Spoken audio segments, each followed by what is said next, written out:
If you are an easily distracted person, that is not your fault. That is the fault of your environment being overstimulated for your brain. How easy are you getting distracted? I don't have discipline, or I have an ADHD. But what if I tell you it's all because of one thing, being in the reactive mode? In two words, reactive mode is when you just react to everything that happens around you without giving it priority. Emails, messages, phone calls, scrolling, other people's priorities. Your brain just picks up whatever it sees right now and does it and shifts to another thing without even finishing the first one. And the feeling you have of being stuck and not making progress in your life, of the time just like flying by, that is all because of the reactive mode. And if you don't break it, this is going to be your entire life. And lucky for me and for you today, I developed a 3-step system which helps me to break from this reactive mode.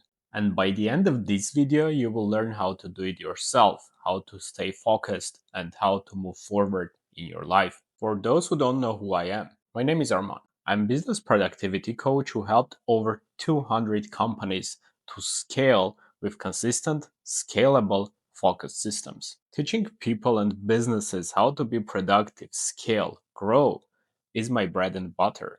And in this channel, I'm sharing everything I've got for free. So if you want to learn more, support my channel by subscribing and liking this video. And if you want to get access to my own productivity tools, don't forget to subscribe to my newsletter. I'll leave a link to it in the comments of this video. Okay, let's jump into our system with part 1. Understanding what the reactive mode is and learning how to notice it in your own life. There is a very common misconception among people thinking that if you can't get focused, if you're not disciplined, that's because you lack motivation. Because if you are a motivated person, you will discipline yourself, you will get things done, you will move forward, which puts a very big mental burden upon us. Because when we are lacking motivation or when we are not in the mood of doing something, we start feeling like shit. We start spiraling into very depressive thoughts. Tell me if this happened to you. Like when you don't have a mood or energy or you're tired and you don't do something, when you feel guilty about not doing it, and when you start thinking,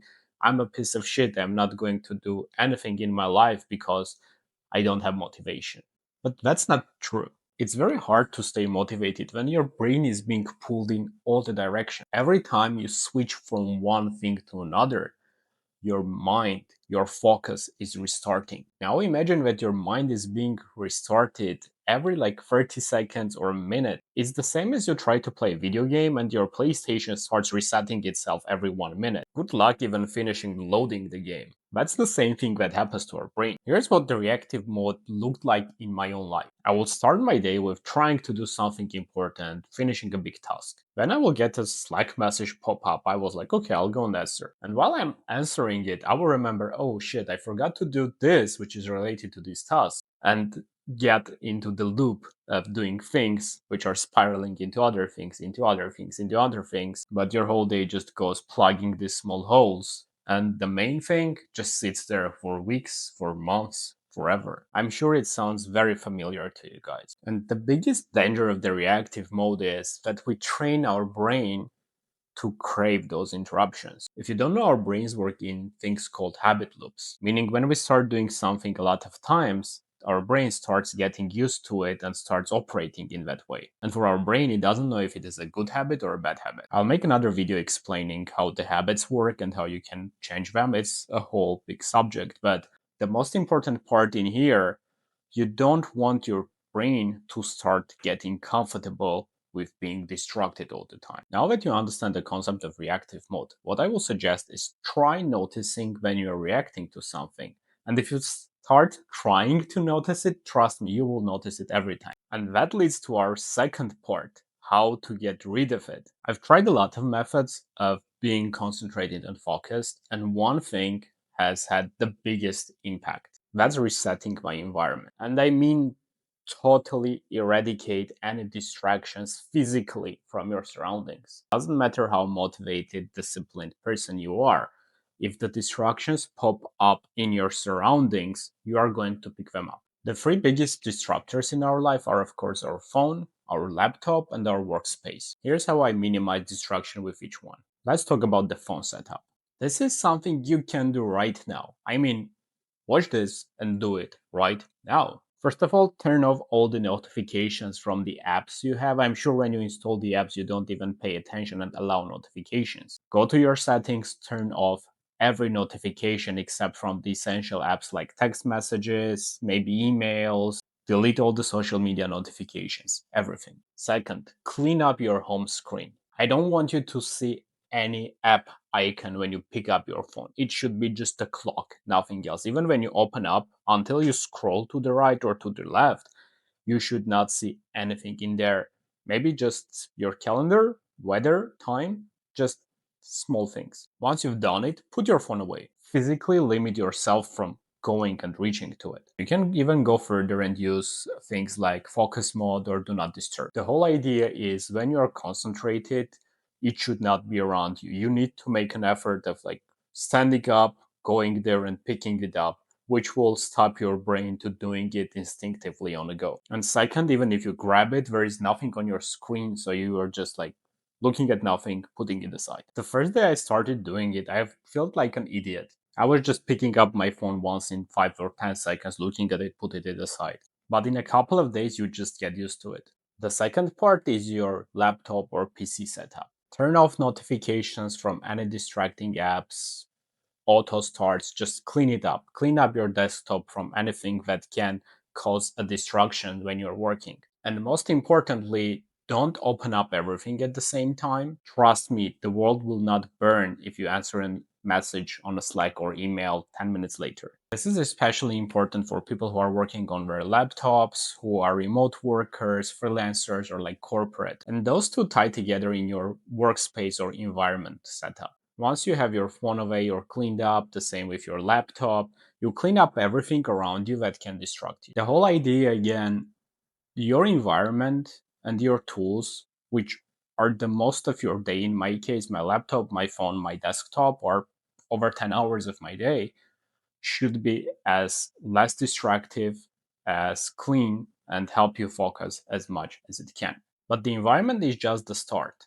And that leads us to part 3, building your personal operating system, which does not overload your brain. Our poor minds are not designed to store all those information about tasks, goals, groceries, to-dos, reminders, events, calendars. When your mind is overloaded just trying to remember and pulling together all of this stuff, of course it won't have any energy doing something impactful. So as any good machine, we ourselves as humans need a very good operating system. And here is my own system I'm teaching my clients, both in the business and in their personal lives. And you guessed it, it's 3 steps. Let's say I'm just obsessed with numbers and want everything to be symmetrical. First part of the system is centralization. You need one list to manage your tasks, not 5. And I'm not even talking about having a fancy project management tool, a note taker or something.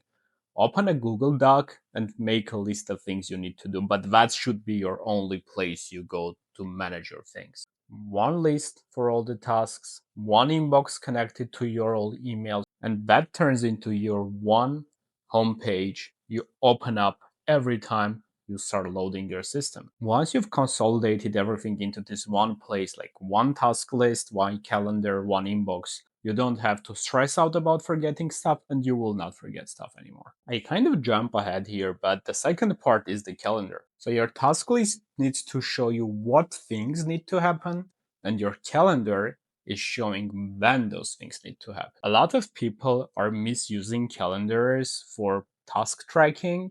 When you want to see what's up with your time management, you go to the calendar.